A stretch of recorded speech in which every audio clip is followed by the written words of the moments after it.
तो कंधमाल जिला शाखार ये द्वितीय पाठचक्र जार शीर्षक रही आम संस्कृति आम वैभव एवं प्रसंग रही कंधमाल कोई लोकजीवन और लोक संस्कृति। कंधमाल भरपूर लोकजीवन और लोक संस्कृति की नहीं आज वक्तव्य रखिबे मोर अति प्रिय बंधु सतीर्थ एवं कंधमाल माटीर जड़े वाग्मी जड़े दक्ष आलोचक वक्ता एवं जड़े भल समीक्षक साहित्यर डॉक्टर नलिनी कुमार पाणिग्राही अधुना से घू उदयगिरी स्थित कलिंग महाविद्यालय ओडिया विभाग अध्यापक अछंती तांको स्वागत करुचे कार्यक्रम पई। नलिनी भाई नमस्कार एवं स्वागत जनाऊँ। आज कार्यक्रम को अध्यक्षता करिवे डॉक्टर क्षेत्रवासी मानसेठ कंधमाल माटीर संतान घर तांकर तुमुड़ी बंद से अवसर प्राप्त जड़े प्रशासनिक अधिकारी अर्थ विभाग कौन कारणवशत से आम सहित त्याग हो पारि ना से समान क्रमे त्याग हेबे। तो मु ए कार्यक्रम को संयोजना करिवार सौभाग्य पाइथिबारु ए कार्यक्रम प्रवक्ता माननकु मोर कृतज्ञता जनाऊँची एवं समस्त को अभिनंदन जनाऊँची जो माने सबू आम ए लिंक रे अछंती। वर्तमान मु निवेदन करिवि सुश्री विदिशा सैमंतिनी नायक जे कि college of engineering and technology Bhubaneswar रे शेष वर्ष छात्री BTech electronics and instrumentation and electronics engineering रे तांको अनुरोध करिवि से ओंकार ध्वनि पाठ करिवे। सुश्री विदिशा सैमंतिनी नायक। इति उपस्थित प्रत्येक व्यक्तित्व को मो प्रणाम। ओम भूर्भुवस्वः तस्य विदुर्वरेण्यं भर्गो देवस्य धीमहि धियो यो नः प्रचोदयात्। ओम भूर्भुवस्वः तस्य विदुर्वरेण्यं भर्गो देवस्य धीमहि धियो यो नः प्रचोदयात्। ओम भूर्भुवस्वः तस्य विदुर्वरेण्यं भर्गो देवस्य धीमहि धियो यो नः प्रचोदयात्। धन्यवाद देवी सुश्री विदिशा सैमंतिनी नायक।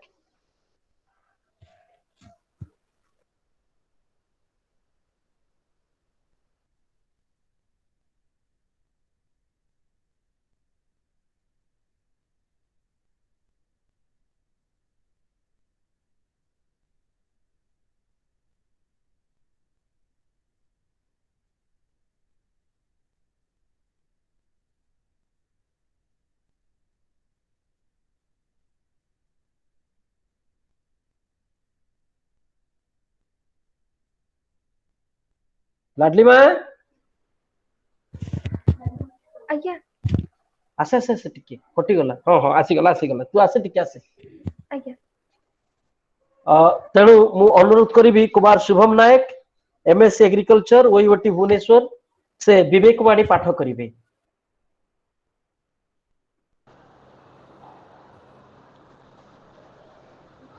समस्त गुरुजन को मोर प्रणाम। As Vivekananda said, if there is a sin in the world, it is weakness. Avoid all weakness. Weakness is sin. Weakness is death. And here is the rest of the truth. Anything that makes you weak physically, intellectually, and spiritually, reject as poison. There is no life in it. It can't be true. Odia भाषा रे यार भावार्थ यह हो पारे जे जदि पृथ्वी रे पाप बोली किछि अछि ताहा हेउछि दुर्बलता। सबु दुर्बलता को आड़े जाओ। दुर्बलता ही पाप एवं दुर्बलता ही मृत्यु। वर्तमान तुम सत्यर अवशिष्टांश को अनुभव कर। जेकोसी जिनिस जहाँ तुमको शारीरिक बौद्धिक व आत्मिक भाव दुर्बल कराए ताको विषतुल्य परिहार कर जेहेतु एथिरे जीवन नहीं और यह केवे भी सत्य हो पार नहीं। धन्यवाद। धन्यवाद देवी कुमार शुभम नायक से चमत्कार भाव में विवेकवाणी पाठ करी स्वामी विवेकानंद एक अमृतवाणी को आम कर्णगोचर को आनी वर्तमान सभापति दायित्व औपचारिकता दृष्टि थिला से परिचय प्रदान करने सभापति तो ये नहांती मु संक्षिप्त रे एतिकी कहिबी सभापति जेतेबेले आसीबे तांकर आमे परिचय देबा। एबे मु आजिर वक्ता धुरीण बाग्मी जड़े विज्ञ आलोचक मोर बंधु डॉक्टर नलिनी कुमार पाणिग्राही महोदय को तांकर परिचय एतिकी जे से समग्र ओडिशा रे जड़े आलोचक भाव में परिचित कविता हो गल्प हो अति चमत्कार ढंग से आलोचना करती अनेक आलोचित आलोचना संबलित पुस्तक प्रकाश पाई यही मझिरे कवि विपिन नायक समग्र ग्रंथावली उपरे चमत्कार एक पुस्तक से रचना करिसंती तांको आमे कृतज्ञता जणाइबा धन्यवाद जणाइबा। समग्र कंधमाल रे जने विशिष्ट आलोचक भाव में से परिचित विभिन्न साहित्य अनुष्ठान विभिन्न साहित्य सेवा समिति से प्रायतः आलोचक भाव में जोग दियंती एवं तांको आमे अनेक थर शुणीचु। आज शुणिबा प्रसंग कंधमाल कुई लोक जीवन वो लोक संस्कृति तारी उपरे से 40 मिनिट धरी आम को एकाग्र करिवे आम मानकु से बांधी रखिबे कंधमाल कोई लोक जीवन एवं लोक संस्कृति उपरे निजर चमत्कार एवं सुंदर वक्तव्य रखी डॉक्टर नलिनी कुमार पाणिग्राही मु निवेदन करी बंधु को से तांकर वक्तव्य आरंभ कर।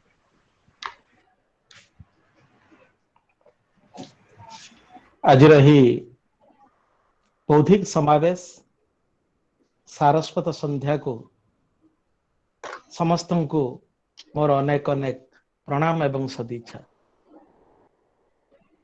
विवेकानंद लोक संसद विचारधारा अनुकूल आयोजित आज कार्यक्रम रे मो भली जन अकिंचन को जत्किंचित कहिवार सुजोग देइथिवा जोगु संसदर सभापति संसदर संपादक कर्मकर्ता आम कंधमाल जिला दायित्व रे थिबा मोर अग्रज प्रतिम क्षेत्रवासी मानसेठ भाई मोर बंधु एकांत आत्मीय कहा जाई पारे गोटे शब्द रे दुईटी शरीर गोटे आत्मा मोर मु देशी से विदेशी विदेशी भाई एवं ए अनुष्ठान समस्त कर्मकर्ता आम कंधमालर समस्त साहित्य प्रेमी साहित्य अनुरागी सारस्वत साधक साधिका को ए अधमर अनेक अनेक सारस्वत प्रणाम। कंधमाल संपर्क रे मोर आजिर विषयटी अच्छी कंधमालर लोक जीवन लोक विश्वास लोक साहित्य अर्थ कंधमालर लोक साहित्य रे लोक जीवनर चित्र और चरित्र बा कंधमालर लोक साहित्य रे लोक जीवनर प्रतिबिंब यह ही हेब आमर आज विचारधारा। तेणु मोर विचारधारा को मु जीवा पूर्वरु मोर वक्तव्य रखिवा पूर्वरु जो माने ए माटीर संस्कृति संपर्क रे साहित्य संपर्क रे समग्र भारत वर्ष को समग्र ओडिशा को किछि वार्ता देइछंती मते किछि लेखिवा पई अनुप्रेरित करिछंती सही प्रणम्य व्यक्ति मानक पाखरे से प्रणम्य व्यक्ति मानक पाखरे से वरेण्य व्यक्तित्व मानक पाखरे मु कृतज्ञता स्वीकार करुछि। आम गहन रे आज नाहंती पंडित रघुनाथ रथ से जदि थांते हे तो आनंद अनुभव करथांते एई भली एक कार्यक्रम को देखिला परे एकथाकू मु केवल नुह कंधमालर समस्त साहित्यिक बंधु समस्त सारस्वत साधिक साधिका माने मुक्त कंठरे स्वीकार करिवे यह निर्विवादीय सत्य। से ही थिले कंधमाल लोक संस्कृतिर एक प्रणम्य पुरुष जी अनेक कवि अनेक कथा अनेक अकुआ कथा अनेक लुक्कायित कथा को लोकलोचन को आनी कंधमालर आदिवासी संस्कृति को सर्वतोमुखी करिवारे एक सारथीर भूमिका ग्रहण करथिले। से आम गहन नहांती तांकर अवर्तमान पाखर मु कृतज्ञता स्वीकार करुछि कारण एइथिपाई तांकर प्रेरणा ही कंधमाल जिल्ला रे मु अध्यापक हवा परे मते कंधमालर आदिवासी लोक संस्कृति संपर्क रे लोक साहित्य संपर्क रे गवेषणा करिवा पई लेखिवा पई मते से प्रेरणा जोगेई थिले। एई परिप्रेक्षी रे मु स्मरण करिवि डॉक्टर सरोज कुमार परिडा, डॉक्टर मधुसूदन महापात्र, क्षेत्रवासी मानसेठ, रविंद्रनाथ मिश्र, चित्तरंजन मिश्र, डॉक्टर त्रैलोक्य सेनापति, धनिया मलिक, दयानिधि मलिक, अनुज मोहन प्रधान कपरी ज्योतिर्मयी कहरंग भली बहु व्यक्ति को जो माने निरंतर भावरे निरलस भावरे ए माटीर संस्कृति ए माटीर लोक साहित्य को लोकलोचन को आनिबा को यथेष्ट प्रयास करिसंती। आगामी दिन रे तांकर से प्रयास रहिबो एहा मध्य मोर यथेष्ट विश्वास। तेणु सेमानक पाखरे मध्य मो कृतज्ञता स्वीकार करुछि। कंधमाल ओडिशार अन्यतम आदिवासी बहुल जिला जो जिला समग्र ओडिशा रे तथा समग्र भारत वर्ष रे आदिवासी संस्कृति आदिवासी साहित्य पई सुपरिचित एथिरे तिले मात्र संदेह नाही। एकथा आमे समस्त स्वीकार करने को बाध्य हवा जे कंधमाल एक आदिवासी बहुल अंचल किंतु ईश्वर प्रदत्त प्राकृतिक सौंदर्य एही जिल्ला भली बोध हुए आउ के जिल्ला रे उपलब्ध कि नाही एकथा आलोचना कला बेले संदेह टिकक उंकी मारे। चतुर्दिगरे पहाड़ पर्वत शाणबल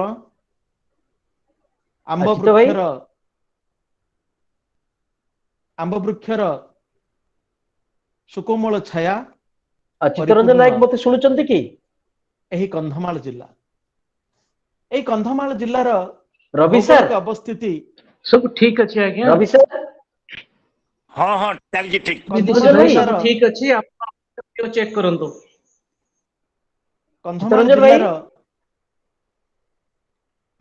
कंधमाल जिल्लार प्राकृतिक सौंदर्य समग्र चित्तरंजन ओडिशार भाई कोण अनुकोण रे परिचित। कंधमाल जिल्ला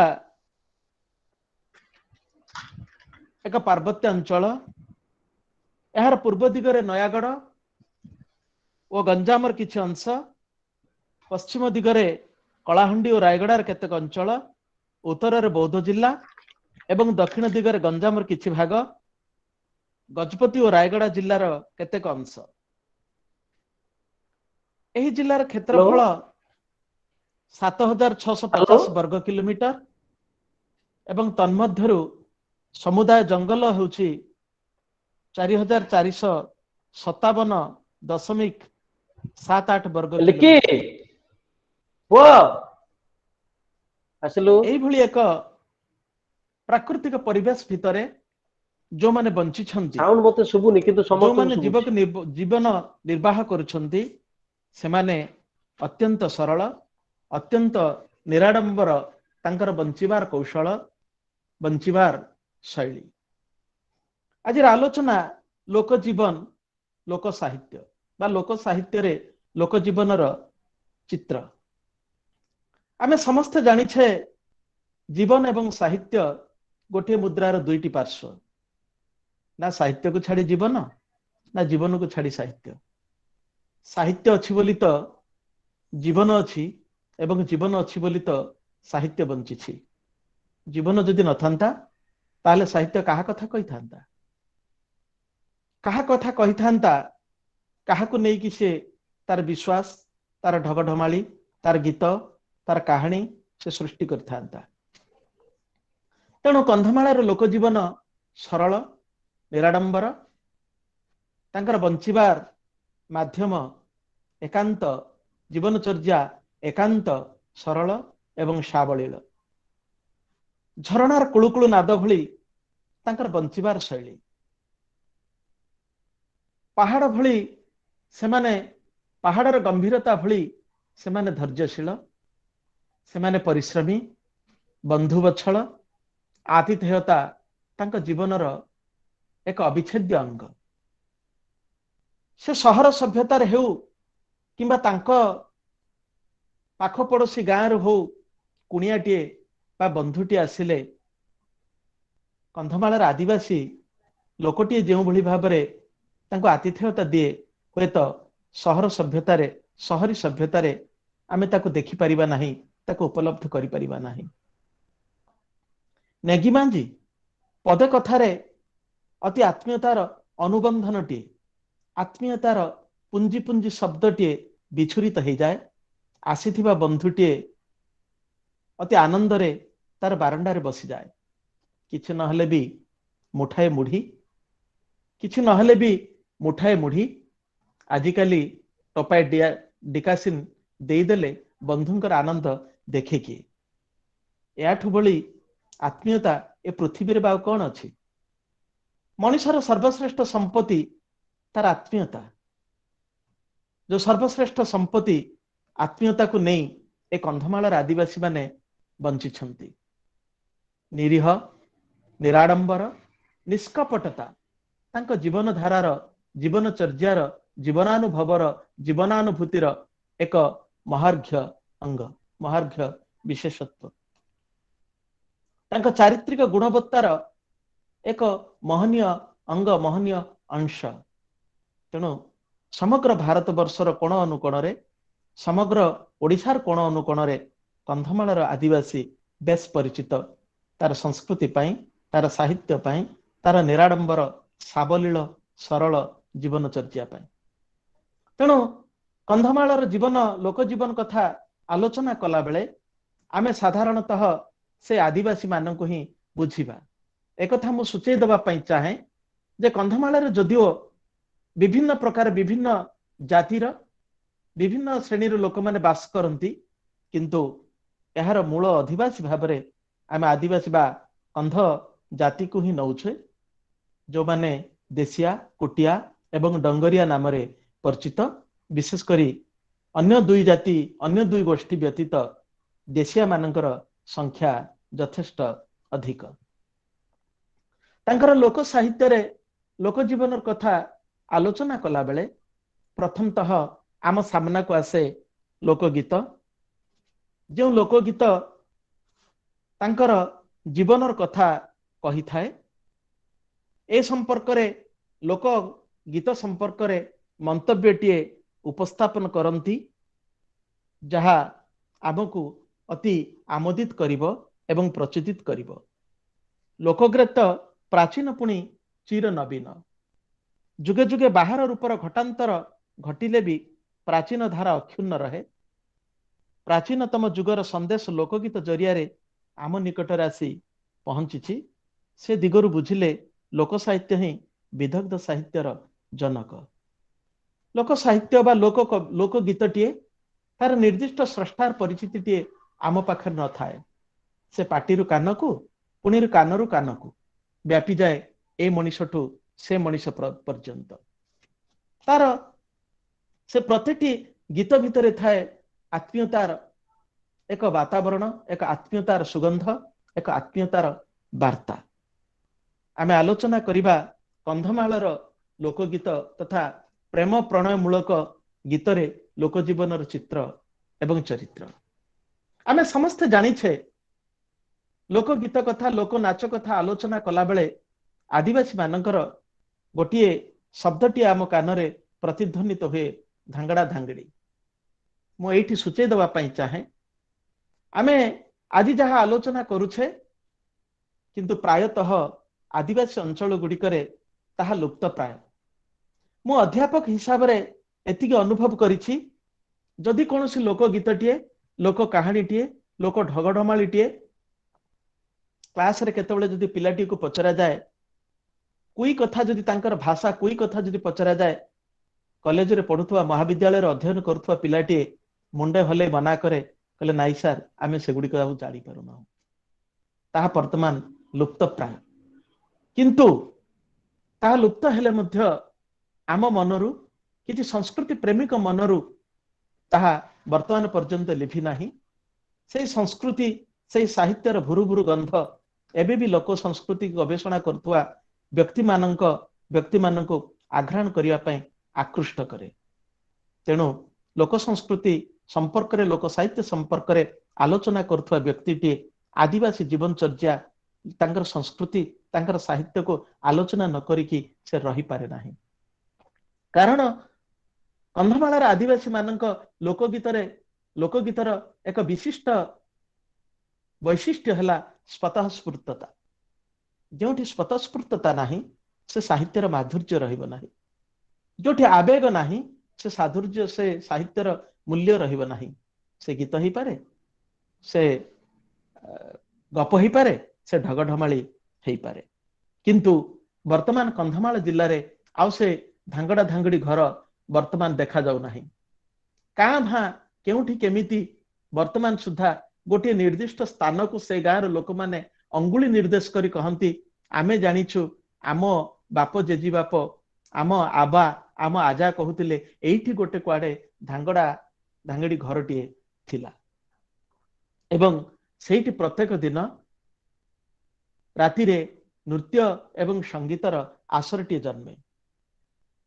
सेठी अन्य गाँव युवक माने अन्य गाँव धांगड़ा माने गोटे गाँव आउ गोटे गाँ को जाती प्रश्न उत्तर सबू संगीतरे संगीतरे गीतरे गीतरे आदान प्रदान हुए, भाव दियानिया अनुष्ठित हुए।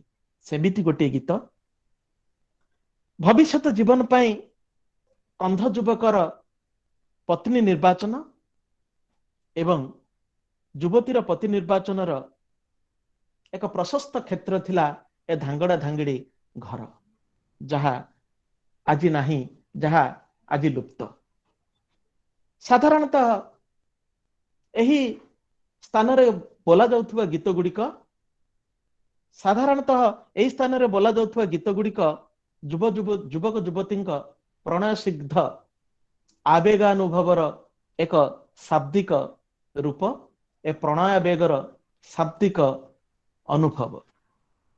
कौन युवक मिलन स्वप्न रे विभोर होई निज प्रणयन को कहे नी बा पेनी बाई माने परी आनारा पासुड़ी बड़ा मासारी गुले आसे शिरशिरा तुले नाडांगी बुढ़ीला किसा डाले लाडो सुनु काजू एंडाई ट्लाउ पांडाई नाबा बुढ़ीला पांडाने बाला। अर्थात यार अर्थटी है पौष मासरे बरफ परी शीत आसुची घोड़ाई हेबी कौन थिबा चादर चिरीगला अधा राति रे मो गाल को चुमा देला बेले हाथ टेकिब तुम काखरे मो मुह रखिबी धीरे हाथ उठेब नचेत तम हाथर खड़ू मो मुंडरे बाजिब केउठारे तमे राति रे सुओ मते कहि दियो पाद गणी गणी मो राति रे तुम पाखक जीवी।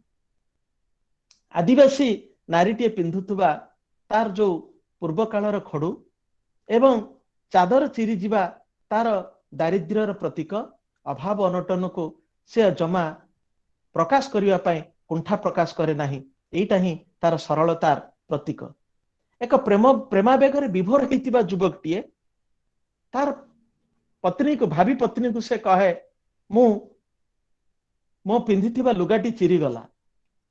वर्तमान समाज भितरे जदि कौन सी युवकटीए तार पत्नी खोजिबा को जाए पत्नी देखिबा को जाए तेबे से जहा नुह ताठू अधिक अधिक कथा कहे। तार आधिपत्य तार अहंकार तार बड़पण को से प्रकाश करने को चेष्टा करे, किंतु कंध युवकटीए ताहा प्रकाश करने को इच्छा करे ना। से जहा ताहा ही कहवा को से इच्छा प्रकाश करि थाए।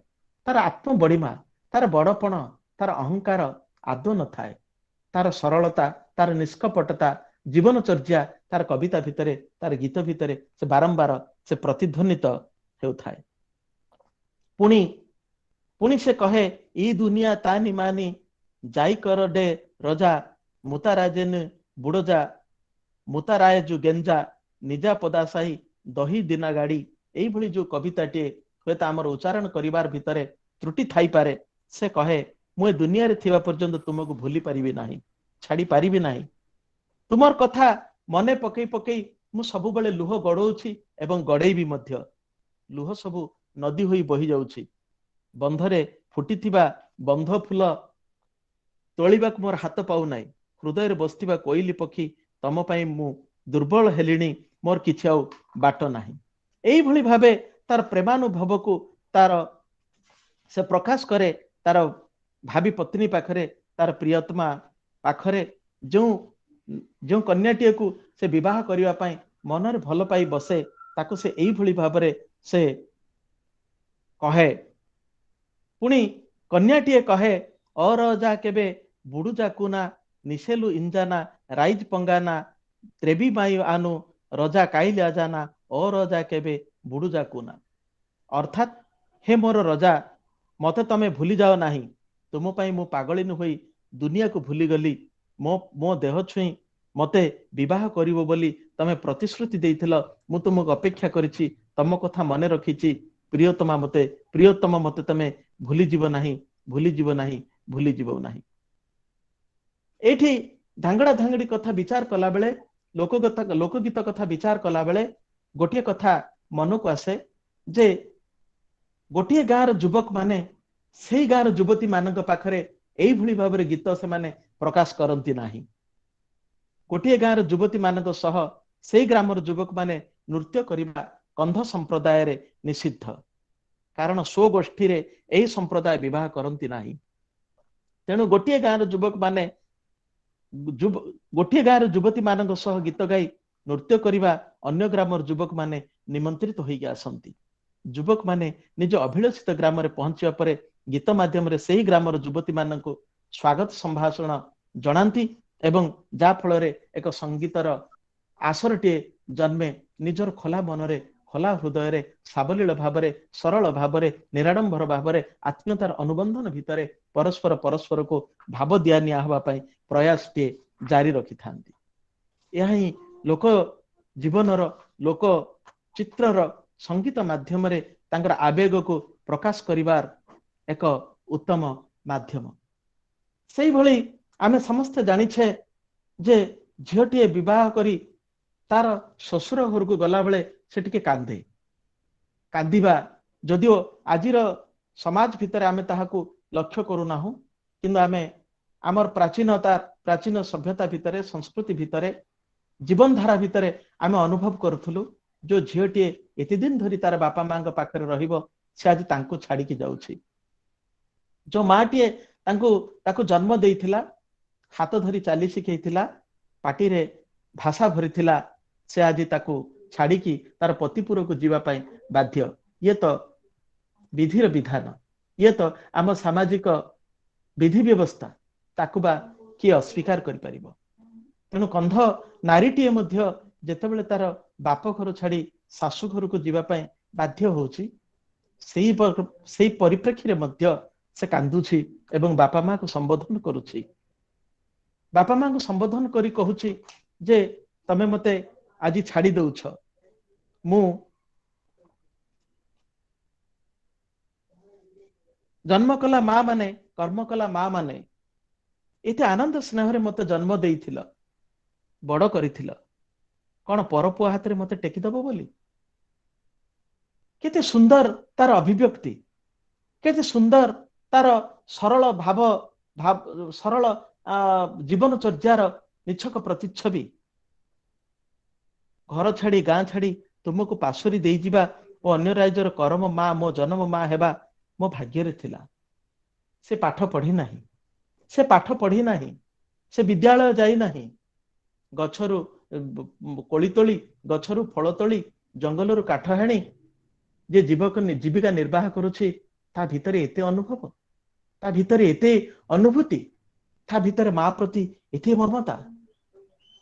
एवं एहारी भितरे तार लोक जीवनर चित्र टिकक सुस्पष्ट होई उठे जे तार सरल एवं निराडंबर जीवनचर्या ता भितरे छंद नाही ता भितरे कपट नाही तेणु से कहे मारा नाजा सांडेरु गुड़ा नाजा सांडेरु इसे डाइबे लाई लाई गया तेरुला इसे डाइबे दारिगिला तेलुला तेणु एई आवेग प्रवणता तार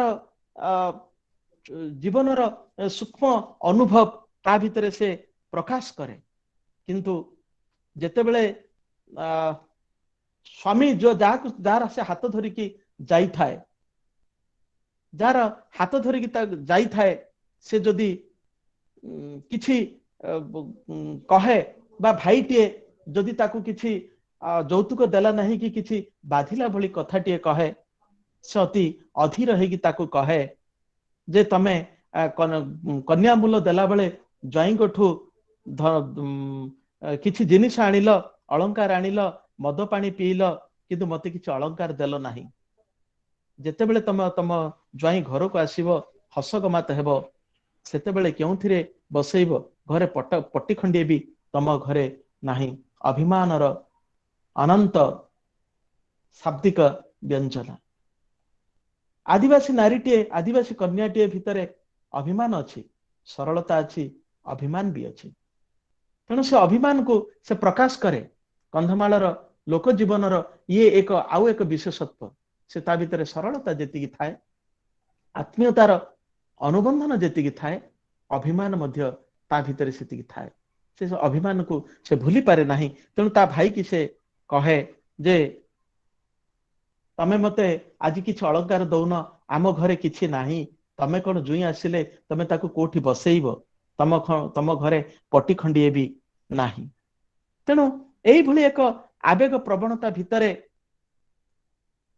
झियोटीए तार अंतरर कथा को प्रकाश करिया पई बाध्य हुए आ गोटे कथा तार कविता भितरे कंधमाळर लोक साहित्यर लोक गीत भितरे प्रकाश पाए जे झियोटीए जेते दिन पर्यंत विवाह करि न थाए बाप घरे तार एक प्रकार प्राधान्य थाए से बापा पाखरे अली करे भाउज पाखरे अली करे माँ पाखरे अली करे भाई पाखरे अली करे एवं एभली कि तार जदि किछि असुविधा हला से भाउज को मध्य किछि कहि थाए किंतु जेतेबेले से विदाय निये तार परिवार ठारू सासु घर को जाए सेतेबेले तार मन विलपी उठे ता मनरे दुख सृष्टि हुए जो भाउज को किछि विगत दिन रे कहिथिला से भाउज ठारू आजी से विदाय नउछि बापा माँ कौन ताको तोराणी बुंदे देई न पारी पर घर को पठाई दैछंती ता मनरे गोटे अनुभव टे सृष्टि हुए आम घर को जे भाउज टे हेकी आछि ता बाप घर कौन ताको टिके तोराणी दउनथले जे से आम घर को आछि मु ताको कहिबाटा सतरे केते भूल कर देछि भाई रो घरे ता पई कोन स्थान नाही ए प्रश्न भितरे कन्याटी सहजरे पारिवारिक बंधन को छिंडेई पारे नाही पारिवारिक बंधनर एक आवेग प्रवणतार विच्छिन्नता भितरे से तार परिवार सहित संपर्क स्थापन करिया पई चेष्टा करे से सासुर को जीवा पई बाध्य किंतु संपर्क छाड़िया पई से बाध्य नुह ए मा नांगे एम्बे की पंडा इंजांदी ने जो अंगा गिना गेस्ता दिबो तेणु प्रत्येक शब्द भितरे प्रत्येक कविता भितरे तार प्रकाश टे पाए आत्मीयतार बंधन टिकक आत्मीयतार शाब्दिक व्यंजना टिकक लोक कहानी भितर को जदि भी आमे जीवा तेबे भी देखिबा जे किछि मानवेतर चरित्र कथा हो किंबा मानव चरित्र को नेगिरी माने रचना करा जाइथिबा गल्प गुडी हो सबुरी भितर लोक जीवनर चित्र टिकक से प्रतिभात होई थाए थरे गोटे लोक गल्पटी अछि थरे गोटे ठक एवं आ गोटे चोर परस्पर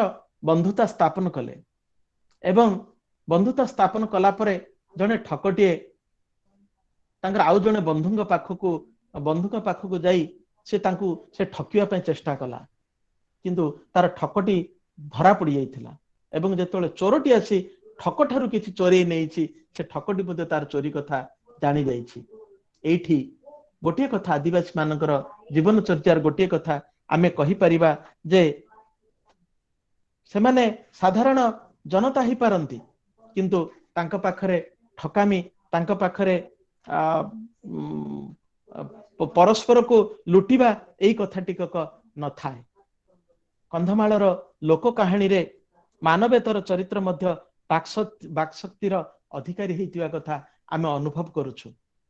ଗୋଟିଏ ଛେଳି, ଭାଲୁ ଏବଂ ବାଘର ଯଦି ଗପଟି ଆମେ ଅନୁଭବ କରିବା, ଆମେ ଯଦି ଆଲୋଚନା କରିବା, ତେବେ ମଧ୍ୟ ଆମେ ଜାଣିପାରିବା ଯେ ତାଙ୍କ ଭିତରେ ସେଇ ମାନବେତର ଚରିତ୍ର ମାନଙ୍କୁ ନେଇ ସେମାନେ ନିଜର ଲୋକ ଜୀବନର ଚିତ୍ର, ଲୋକ ଜୀବନର କଥା, ଲୋକ ଜୀବନର ଅନୁଭବ, ଲୋକ ଜୀବନର ଅନୁଭୂତି ଟିକକ କେମିତି ସେମାନେ ପ୍ରକାଶ କରନ୍ତି। ତେଣୁ ତାଙ୍କ ଭିତରେ ତିନି ବନ୍ଧୁ କାହାଣୀ, ତାଙ୍କୁ କହନ୍ତି ତିନି ବନ୍ଧୁ କାହାଣୀ। ସେଇଭଳି ଆଉ ଗୋଟେ ସୁନ୍ଦର ଗଳ୍ପ ଅଛି ମାଡି କୁମାର ଗଳ୍ପ। କନ୍ଧମାଳ ଜିଲ୍ଲାର ଆଦିବାସୀ ଲୋକ ଗଳ୍ପ ଭିତରେ କୁଇ ଲୋକ ଗଳ୍ପର ଏକ ପ୍ରସିଦ୍ଧ ଲୋକ ଗଳ୍ପ। ଥରେ ସାଧାରଣ ନାରୀଟିଏ ବଣକୁ ଯାଇଥିଲା କାଠ ସଂଗ୍ରହ କରିବା ପାଇଁ, କିନ୍ତୁ ଜଙ୍ଗଲକୁ ଯିବା ସମୟରେ ତାର ଗର୍ଭ ଯନ୍ତ୍ରଣା ହେଇଛି ଏବଂ ସେ ଗର୍ଭ ଯନ୍ତ୍ରଣାରେ ସେ ତାର ସନ୍ତାନଟିକୁ ଜଙ୍ଗଲରେ ଛାଡି ଦେଇକି ଆସିଛି, ଜଙ୍ଗଲରେ ପକେଇ ଦେଇକି ଆସିଛି। ତାକୁ ବାଘଟିଏ ପାଇଛି। କିଛି ଦିନ ଗଲା ପରେ ବାଘ ତାକୁ ପ୍ରତିପାଳନ କରିଛି। ପ୍ରତିପାଳନ କରିବା ପରେ ବାଘଟିଏ ତାକୁ ଗାଁକୁ ନେଇଛି ଭିକ ମଗେଇବା ପାଇଁ। ଭିକ ମାଗୁ ମାଗୁ ସେ ତାର ଜୀବନର କରୁଣ କାହାଣୀ ଗୁଡିକ ତାର ଗୀତ ଆକାରରେ ବୋଲିଛି ଏବଂ ମାଟିଏ ତାକୁ ଦେଖିଛି, ଇଏ ନିଶ୍ଚିତ ଭାବରେ ସେଇ ମୋର ସନ୍ତାନ ହେଇଥିବ, ନହେଲେ ଏତେ କଥା ସେ ଜାଣିଲା କେମିତି। ତେଣୁ ତାଙ୍କ ଘରେ ସେ ଯୋଉ ବାରାହାଟି ରଖିଥିଲା, ସେ ଛୁଆଟିଏକୁ ନେଇକିରି ବାରାହାକୁ ଦେଇଛି ଖାଇବା ପାଇଁ ଏବଂ ଏକଥାକୁ ବାଘ ଲୁଚିକି ଦେଖୁଛି ଗୋଟେ ଲଟା ମୂଳେ। ଯେତେବେଳେ ବାରାହାଟିଏ ଖାଇଛି, ବାରାହାଟିକୁ ଯାଇକିରି ବାଘ ଆକ୍ରମଣ କରିଛି ଏବଂ ଛୁଆଟିଏକୁ ଉଦ୍ଧାର କରିଛି। ଏଇଠି ସୁନ୍ଦର ଉପାଦାନଟି ଆମକୁ ମିଳୁଛି ଯେ ବାଘ ହିଂସ୍ର ହେଇପାରେ, ଆମ ମାନଙ୍କ ପାଖରେ ବାଘ ହିଂସ୍ର ହେଇପାରେ, କିନ୍ତୁ ଆଦିବାସୀ ଲୋକଗଳ୍ପ ଭିତରେ ବାଘ ଭିତରେ ଥିବା ଯୋଉ ମାନବିକ ଆବେଗ, ମାନବୀୟ ଚିନ୍ତାଧାରା ଏବଂ ଗୋଟେ ସହାନୁଭୂତି, ଆତ୍ମୀୟତା, ତାହା ଆଦିବାସୀ ମାନଙ୍କ ପାଖରେ ଅତ୍ୟନ୍ତ ସୁନ୍ଦର ଭାବରେ ଧରା ପଡିଛି। ବାଘ ଆମ ପାଖରେ ହିଂସ୍ର ହେଲେ ମଧ୍ୟ ତାଙ୍କର ତା ଭିତରେ ଥିବା ଆବେଗ ଟିକକୁ ଗୋଟେ ଆଦିବାସୀ ଲୋକଗଳ୍ପଟିଏ ଯେ ରଚନା କରିଛି, ସେ ତାକୁ ଠିକ ଭାବରେ ଅନୁଭବ କରିପାରିଛି। ମୁଁ ଆଲୋଚନା କରୁଥିଲି ଯେ ମାଡି କୁମାର କଥା। ଗୋଟେ ବୁଢୀଟିଏ ଜଙ୍ଗଲକୁ ଯାଇଥିଲେ। ବୁଢୀଟିଏ ଜଙ୍ଗଲକୁ ଯିବା ପରେ ବୁଢୀଟିଏ ଦେଖୁଛି ଯେ ଜଙ୍ଗଲରେ କୁଆଁ କୁଆଁ କରି ଛୋଟ ଛୁଆଟିଏ କାନ୍ଦୁଛି ଏବଂ ସେ ତାକୁ ଅତି ଆଗ୍ରହରେ ଘରକୁ ଆଣିଛି ଏବଂ ଲୁଚେଇକି ରଖିଛି ଏବଂ ସେ ନିଜକୁ ଗର୍ଭବତୀ ବୋଲି ସମାଜ ଆଗରେ ପ୍ରତିପାଦନ କରିବା ପାଇଁ ଅଣ୍ଟାରେ ଗାମୁଛା ଭିଡି ସେ ନିଜର ଗର୍ଭବତୀ ମହିଳା ଭାବରେ ସେ ନିଜକୁ ପରିଚିତ କରିଛି ଏବଂ କିଛି ସମୟ ପରେ ତାଙ୍କ ସ୍ୱାମୀ ଯାଇକି କହିଛି, ହଁ, କୁକୁଡାର ମୁଣ୍ଡ କାଟି ରକ୍ତ ଗୁଡିକ ତାଙ୍କ ଘରେ ସବୁ ପକେଇଛି ଏବଂ ସେ ଛୋଟ ଛୁଆଟିକୁ କୋଳରେ ଧରିକି ଶୋଇଛି।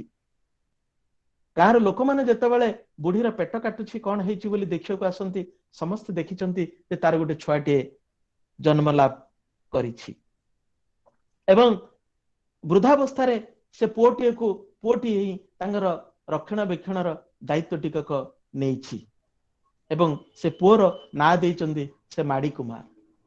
ଅର୍ଥାତ୍ ଗୋଟେ କନ୍ଧ ରମଣୀର ସନ୍ତାନ ବାତ୍ସଲ୍ୟତା, ସନ୍ତାନ ପାଇବା ପାଇଁ ତା ଭିତରେ ଯୋଉ ଅଭିଳାଷ, ତା ଭିତରେ ଯୋଉ ସନ୍ତାନର ଆବଶ୍ୟକତାର ଯୋଉ ଅନୁଭବ ସେ ଅନୁଭବ କରିପାରିଛି ଏବଂ ଗ୍ରହଣ କରିଛି ଏବଂ ଏହା ହିଁ ତାର ଜୀବନଚର୍ଯ୍ୟାର ଅନ୍ୟତମ ବିଶେଷତ୍ୱ। ସେଇଭଳି ଢଗଢମାଳି କଥା ଯଦି ଆମେ ବିଚାର କରିବା, ଢଗଢମାଳିରେ ମଧ୍ୟ ଅତି ସୁନ୍ଦର ଭାବରେ ଲୋକ ଜୀବନର ଚିତ୍ର, ଲୋକ ଜୀବନର ବିଷୟ, ଲୋକ ଜୀବନର ଆବେଗ ଟିକକ ଅତି ଜୀବନ୍ତ ଭାବରେ ସେ ପ୍ରକାଶ ପାଇଛି। ଗୋଟେ ଆମେ ଓଡିଆରେ ତାକୁ ଅନୁବାଦ କରି କହୁଛେ, ମୁଁ ପାଇଲି କୁରାଡି ବେଣ୍ଟ, ତୁମେ ପାଇଲ ପତ୍ର ଟୋକେଇ। ଝିଅର ନିର୍ବନ୍ଧ ବେଳେ କନ୍ୟା ମୂଲ ପାଇସାରିଲା ପରେ ଝିଅର ବାପ ପୁଅର ବାପକୁ କହିଥାଏ, ମୁଁ କୁରାଡି ବେଣ୍ଟ ପରି ଟାଣ ଜୁଆଇଁ ପାଇଲି, ଆଉ ତୁମେ ପତ୍ର ଟୋକେଇ ପରି ହାଲୁକା ବୋହୁ ପାଇଲ। ଆକୁ କୋଇ ଭାଷାରେ କୁହାଯାଏ, ଆନୁ ପାଟେ କୁରାଡି ବେଟା ଇନୁ ପାଟି ଆ କାବଗା। ଅର୍ଥାତ୍ ମୁଁ ଜୁଇଁ ପିଲାଟିଏ ପାଇଛି କୁରାଡି ବେଣ୍ଟ ଭଳି, ସେ ବଣକୁ ଯିବ, କାଠ ହାଣିବ, ଏବଂ ସେ କାଠ ଆଣି ବଜାରରେ ବିକ୍ରି କରି ସେ 2 ପଇସା ରୋଜଗାର କରିବ ଏବଂ ମୋ ଝିଅ ପତ୍ର ଟୋକେଇ ଅର୍ଥାତ୍ ପତ୍ର ଟୋକେଇରେ ଆମେ ଯେମିତି ସବୁ ବିଭିନ୍ନ ପ୍ରକାର ଜିନିଷ ସଂଗ୍ରହ କରି ରଖୁ, ମୋ ଝିଅ ସେମିତି ତୁମର ଭଣ୍ଡାର ଘରକୁ ପୁରେଇବ। ତା ଭିତରେ ଛଳନା ନାହିଁ, ତା ଭିତରେ କପଟତା ନାହିଁ, ତା ଭିତରେ ଆଡମ୍ବର ନାହିଁ, ତା ଭିତରେ ବଡପଣ ନାହିଁ, ତା ଭିତରେ ଅହଙ୍କାର ନାହିଁ। ତମକୁ ସେଇଭଳି ଝିଅଟିଏ ମୁଁ ଦଉଛି ଏବଂ ତମେ ମତେ କୁରାଡି ବେଣ୍ଟ ଭଳି ପୁଅଟିଏ ଦଉଛ। ତେଣୁ ଏଇଭଳି ସୁନ୍ଦର ଘର, ସୁନ୍ଦର କଥାଟିଏ ତା ଭିତରେ ଆମେ ଦେଖିବାକୁ ପାଉଛୁ। ପୁଣି ଆମେ ଯେତେବେଳେ ଆମର ଅଛି ଦୁଇଟି ନାରୀ କଥା ହଉଛନ୍ତି ପରସ୍ପର ଭିତରେ, ଆମର ଆଜିର ଶିକ୍ଷିତ ସମାଜରେ ବା ବିଦଗ୍ଧ ସମାଜ ଭିତରେ ମଧ୍ୟ ଅଛି, ତୋ ଘଇତା ଓଲୁ ତୋ ଘଇତା ଗଧ, କୁଟୁଡି ପାଖରେ ଥିବା ପଇସା ଚୋରାଇ ନେଇ ମଦ ଖାଇଲା। ଅର୍ଥାତ୍ ସେ ସେଠି କହୁଛି ନିଜା ମା ଉଲ୍କା ନିଜା ମାଉଲୁ ସେନ ଟୁଣକା ଡାବୁଙ୍ଗା ଇଟା ସେ ପେଡକି ଇଟଞ୍ଜି କାଲୁ। ଗୋଟେ ନାରୀଟିଏ ଆଉ ଗୋଟେ ନାରୀ କହୁଛି ଯେ ତୋର ସ୍ୱାମୀଟି ମଦୁଆ, ତୋର ସ୍ୱାମୀ ଗଧ, କିଛି କାମ କରୁନି, ତୁ ଯୋଉ ପଇସା ଟିକକ ଲୁଚେଇକି ରଖିଥିଲୁ ତାକୁ ସିଏ ନେଇକିରି ମଦ ପିଉଛି। ତେଣୁ ଏଇଭଳି ଭାବରେ ଲୋକ ଗୀତ ଭିତରେ, ଲୋକ କାହାଣୀ ଭିତରେ, ଲୋକ ଢଗଢମାଳି ଭିତରେ ଆଦିବାସୀ ଜୀବନଚର୍ଯ୍ୟା ଟିକକ ଅତି ସୁନ୍ଦର ଭାବରେ, ଅତି ଜୀବନ୍ତ ଭାବରେ, ଅତି ନିଖୁଣ ଭାବରେ ସେ ପ୍ରତିବିମ୍ବିତ ହଉଛି। ତାଙ୍କର ଆଲୋଚନା କରିବାକୁ ଗଲେ ତ ଆହୁରି ବଢିବ, କିନ୍ତୁ ଆମ ଲୋକ ଜୀବନ କଥା କହିଲା ବେଳେ ତାଙ୍କର ନିତ୍ୟ ନୈମିତ୍ତିକ ଜୀବନ ପ୍ରକ୍ରିୟାର କଥା ଟିକକ ତାର ସାହିତ୍ୟ ଭିତରେ ପ୍ରତିବିମ୍ବିତ ହଉଛି। ଆମେ ସମସ୍ତେ ଜାଣିଛେ, ଆମେ ସମସ୍ତେ ଅନୁଭବ କରିଛେ, ଆମେ ସମସ୍ତେ ଆମର ଅନୁଭୂତି ଅଛି ଯେ ଜୀବନର ହିଁ ପ୍ରତ୍ୟେକ କଥା ସାହିତ୍ୟରେ ପ୍ରତିବିମ୍ବିତ ହୋଇଥାଏ। ତେଣୁ ଆମେ କହୁଛେ literature is the mirror of society. ଗୋଟେ ସୋସାଇଟିର ଦର୍ପଣ ହେଲା ତାର ସାହିତ୍ୟ। ତେଣୁ ଇଏ ବିଦଗ୍ଧ ସାହିତ୍ୟରେ ଦେଖୁଛେ ଏବଂ ଲୋକ ସାହିତ୍ୟରେ ମଧ୍ୟ ଦେଖୁଛେ, କିନ୍ତୁ ଆଦିବାସୀ ସାହିତ୍ୟରେ ଆମେ ଅତି ଜୀବନ୍ତ ଭାବରେ, ଅତି ସରଳ ଭାବରେ ଆମେ ଅନୁଭବ କରିପାରୁଛେ ଯେ ତାଙ୍କ ସାହିତ୍ୟ ଭିତରେ କେମିତି ସବୁ ଜୀବନ ଚର୍ଯ୍ୟା ଗୁଡିକ ରୂପାନ୍ତରିତ ହେଇଛି। ତେଣୁ ଆମେ ପ୍ରତ୍ୟେକଟି ସମୟରେ ପ୍ରତ୍ୟେକଟି ସାହିତ୍ୟ ଭିତରେ ତାଙ୍କର ଢଗଢମାଳି, ଆହୁରି ଅନେକ ଢଗଢମାଳି ଅଛି, ଆହୁରି ସାହିତ୍ୟ ଅଛି, ଆହୁରି ଲୋକ କାହାଣୀ ଅଛି, ଯୋଉ ଭିତରେ ଆମେ ଅନୁଭବ କରିପାରୁଛେ ଯେ ତାଙ୍କର ଲୋକ ଜୀବନର ଅନୁଭବ ଟିକକ, ଲୋକ ଜୀବନର ଅନୁଭୂତି ଟିକକ ସାହିତ୍ୟରେ ଅତି ଜୀବନ୍ତ ଭାବରେ ପ୍ରତିବିମ୍ବିତ ହେଇଛି ଏବଂ ପ୍ରତିଫଳିତ ମଧ୍ୟ ହେଇଛି। ତେଣୁ ଆମ ଲୋକ ସାହିତ୍ୟକୁ ନେଇ ଏବେ ମଧ୍ୟ ଆମର ପ୍ରୟାସ ଜାରି ରହିଛି। ବିଭିନ୍ନ ଅନୁଷ୍ଠାନ ଲୋକଗୀତ, ଲୋକ କାହାଣୀକୁ ସଂଗ୍ରହ କରୁଛନ୍ତି।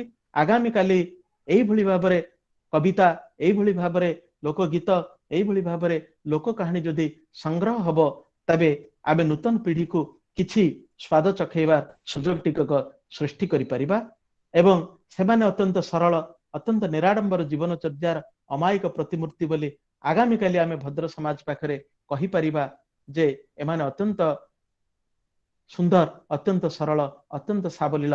ଏମାନଙ୍କ ଜୀବନଚର୍ଯ୍ୟା ଭିତରେ ଛନ୍ଦ ନାହିଁ, ଏମାନଙ୍କ ଜୀବନଚର୍ଯ୍ୟା ଭିତରେ କପଟତା ନାହିଁ, ଏମାନଙ୍କ ଜୀବନଚର୍ଯ୍ୟା ଭିତରେ ଅହଙ୍କାର ନାହିଁ। ଏମାନେ ଅତ୍ୟନ୍ତ ସରଳ, ସାବଲୀଳ, ଆତିଥେୟତା ଏମାନଙ୍କ ଜୀବନର ଏକ ମହାର୍ଘ୍ୟ ବ୍ରତ। ଆମେ ଏବେ ବି ଅନୁଭବ କରୁଛେ ଯେ ଯଦି ସହରରେ ପୁଅଟିଏ ପାଠ ପଢୁଛି, ମୁଁ ଅନୁଭବ କରିଛି ଯେ ଯେତେବେଳେ ଭୁବନେଶ୍ୱର ଯାଉଛି ପୁଅଟିଏ, ବାପଟିଏ ତା ମୁଣ୍ଡରେ ଚାଉଳ ବେଗଟିଏକୁ ଧରି ଆସୁଛି ଏବଂ ପୁଅର ବେଗଟିଏକୁ ବାପା ଧରିକି ଯାଉଛି। ସହର ସଭ୍ୟତାରେ ବଢିଥିବା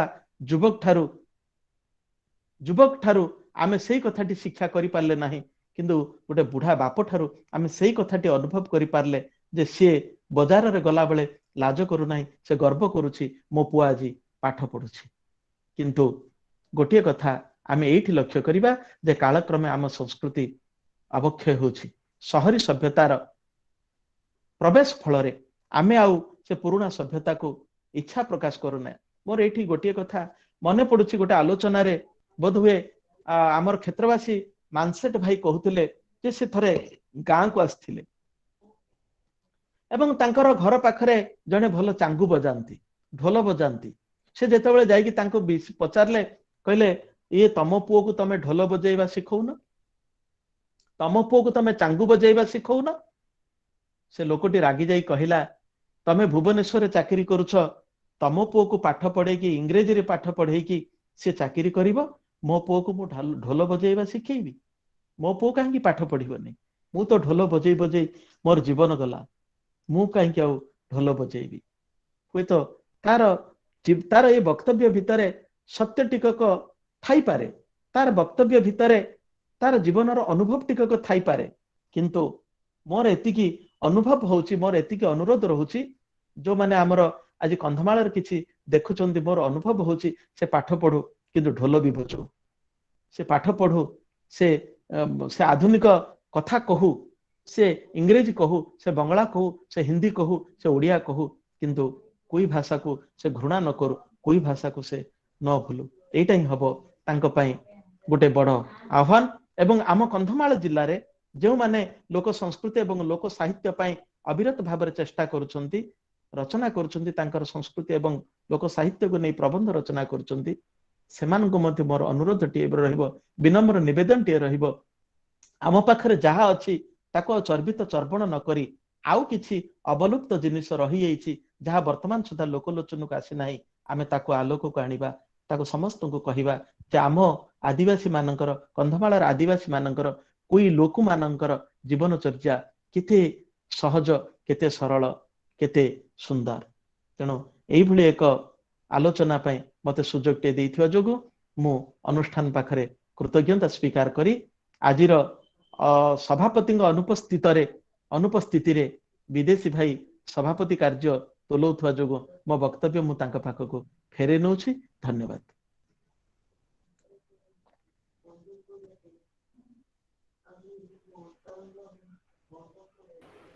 धन्यवाद नलिनी भाई आपण चमत्कार वक्तव्य रखिचंती एकदम सुंदर वक्तव्य कंधमाल रे आपण दीर्घ वर्ष हला रहिचंती तेणु कंधमाल को अति निकटरू आपण देखिचंती कंधमाल को अनुभव करिचंती निज निश्वास प्रश्वास रे कंधमाल रो माटी पानी पवन को आपण आग्रहण करिचंती एवं सेथिरे आपण तो बहुत पुलकित होइचंती आपण वक्तव्य रे कथा मु जानिले मु व्यक्तिगत भाबे जाने डॉक्टर नलिनी पाणिग्राही कंधमाल जड़े बासिंदा कहले भूल हेब नहीं दीर्घ वर्ष धरी से सबुठारु आदिवासी अध्युषित अंचल जोठी इंग्रेज शासन काल ठारु एवं पर्यंत इंग्रेजर प्रभाव थिले मध्य सेठी कुई भाषार प्रभाव एते मात्रा रे अछि जे सेठिकार लोक अमेरिका जानती लंडन जानती किंतु फेरिला बेले कुई भूली न थांती मु गत थरी भी कहितली आपण आश्चर्य हेबे कंधमाल रे एकदा उदयगिरी स्थित गुडरीपुड़ी हॉस्पिटल रे डॉक्टर हेनरी एवं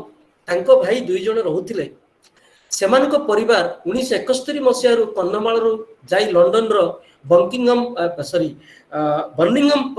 जगह रे रहउचंती किंतु आश्चर्य एबे मध्य भारतीय टी को देखिले उदयगिरी जणे लोक को देखिले से माने कुई रे संभाषण करंती कुई रे कथा होंती आठो बड़ खुशी रे कथा किछि नाही एकरो ये होची कंधमाल प्रति तांकर भल पाइबा तेणु मो भाई को बहुत बहुत धन्यवाद देवी आज तो सभापति अनुपस्थिति तेणु वर्तमान गोटे दुटी प्रश्न आसी आमर निरंजन पति पचारिचंती जे कोई लोक साहित्य रे लिपि कौन मो वक्ता को अनुरोध करी तार ऊपर टिके सूचना देबे आज्ञा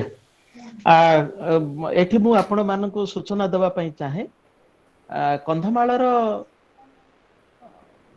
आदिवासी माने जो भाषा व्यवहार करंती ताको कोई भाषा बोली कहा जाए किंतु कोई लिपि संपर्क रे आपण जो प्रश्न टे करचंती कोई लिपि संपर्क रे विभिन्न व्यक्ति विभिन्न प्रकार लिपि व्यवहार कर माने आविष्कार करिसंती बा ताको से माने व्यवहार करिसंती किंतु स्थिर निश्चित एवं धार्य सर्वसम्मति क्रमे एक लिपि वर्तमान सुधा स्थिरीकृत हेई नाही एहा को हमर जते बेले आलोचना होउतला एही विवेकानंद लोक संसद तरफ जो प्रथम अधिवेशन हेइथिला सेठी भी एई कथाटी उठिथिला जे वर्तमान सुधा माने बाहर करथिबा विभिन्न प्रकार विभिन्न लोकों द्वारा प्रकाशित विभिन्न लोक को लिपि कोटा को हमें वर्तमान धार्य करबा कोटा को स्थिरीकृत करबा एबे पर्यंत वर्तमान सुधा स्थिरीकृत हेई पारि नाही मु आउ टिके इठी आपण वक्ता को सहयोग करबी टिके ऐड करबी निरंजन पति सर को मु एति के मु जणाई देबा को चाहे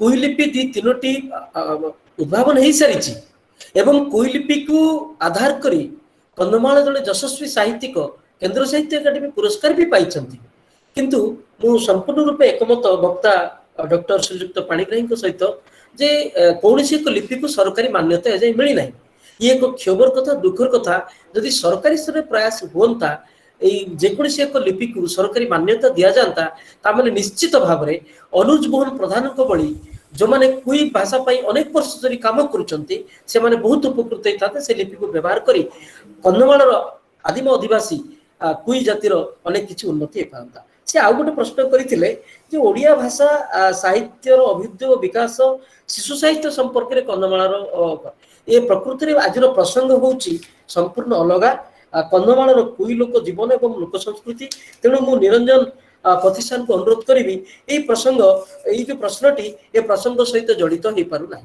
एवं शेष में मुझे धन्यवाद देवी भाई को मोर अति प्रिय नलिनी भाई को सुंदर भाव में सावलील भाव में चमत्कार ढंग से कार्यक्रम को अति सठिक समय से विनियोग कर ठीक 40 मिनिट से वक्तव्य सारी एवं प्रश्नोत्तर जो आम हाथ में किसी समय थिला ताकू भी से सद्विनियोग कर वर्तमान अनुरोध करी सभापति अभिभाषण तो निश्चित 2-4 मिनिट थिला निरंजन भाई सॉरी चित्तरंजन भाई मु अनुरोध करी धन्यवाद अर्पण पाई कंधमाल माटीर दारिंगबाड़ी उपस्थित अच्छा जड़े युवकवि एवं नुआ नुआ संवेदनशील कविता लिखिबारे से सिद्धहस्त जदिओ तांकर किसी पुस्तक प्रकाश पाई नहीं किंतु से आम ओडिया साहित्यर जड़े संभावनामय भविष्य से श्रीयुक्त संजय कुमार साहू वर्तमान से जो बयस रोमांटिक कविता लिखा कथा से बयस से आरंभ कर एक आध्यात्मिक भावावेगर कविता विदेशी भाई आउ समय अछि हम हाथ 8 मिनिट समय अछि कौन करिबा सेति तो मु पचारथली एटी हमर हम गहण रे बोधे महेंद्र मिश्र अछंती डॉक्टर महेंद्र मिश्र आज्ञा ताको कहले से किछि माने या ऊपर आलोकपात करि पारंते अच्छा हम पाखरे महेंद्र मिश्र सर सुनि परचंती महेंद्र मिश्र सर अनुज भाई हाँ भाई नमस्कार आपन को निवेदन करिबु नलिनी भाई तो